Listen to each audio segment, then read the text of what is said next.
Баршаңызға сәлем, сіздермен бірге мен Анар Елемесқызы. Бүгін мен сіздерге өте дәмді, тойымды әрі тез жасалатын сүзбелі бәліштің рецептісімен бөлісетін боламын.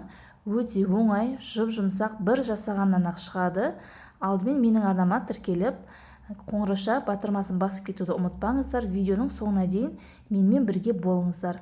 Ал ендеше достар, кірісеміз. Алдымен ыдысымызға 2 жұмыртқамызды, қантымызды және жарты ас қасық ванилинімізді салып, осылайша миксермен бір келкі масса болғанша, жақсылап қантымыз ергенше миксерлейтін боламыз.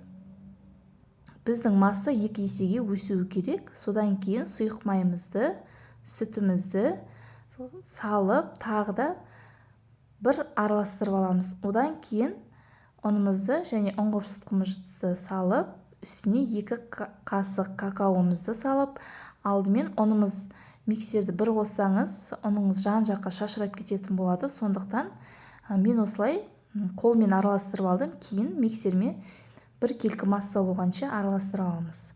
Міне менің массам дайын болды. Ендеше осындай ыдысыңызға алдымен майлап алсаңыздар жақсы болады, асты жабыспайды. Мен бөлме температурасындағы кәдімгі сармайды алып табамды майлап алдым. Енді біздің массамыз осындай қаймақ тәріздес болу керек. Бұдан сұйық немесе бұдан қатты қою болмағаны жақсы. Осылайша дәл видеодағыдай қамырымызды жайып шығамыз. Ендеше сүзбелі начинкамызға кірісеміз. Сүзбе, қант, бір жұмыртқамызды және жүгері крахмалын қосып, осылай блендермен немесе миксермен араластырып аламыз. Ал ендеше осыны сүзбелі начинкамызды осылайша әркім өз қалауыңызша шоколадты бисквиттің үстіне құйып, өз қалауыңызша әртүрлі узормен істесеңіз болады. Мен бетіне құйып, бетін былай таяқшамен немесе қасықпен өз қалауыңызша былғап жіберсеңіздер болады. Достар, менің арнама тіркеліп кетуді ұмытпаңыздар. Алдағы уақытта көптеген рецепттер салып тұратын боламын. Және де қоңырауша батырмасын басуды ұмытып кетпеңіздер.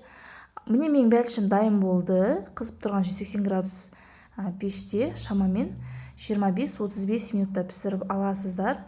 Міндетті түрде жасап көріңіздер. Дәмі деген өте дәмді, бір пісіргеннен-ақ шығатын болады.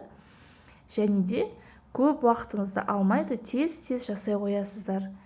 Қараңыздар, өте жұмсақ.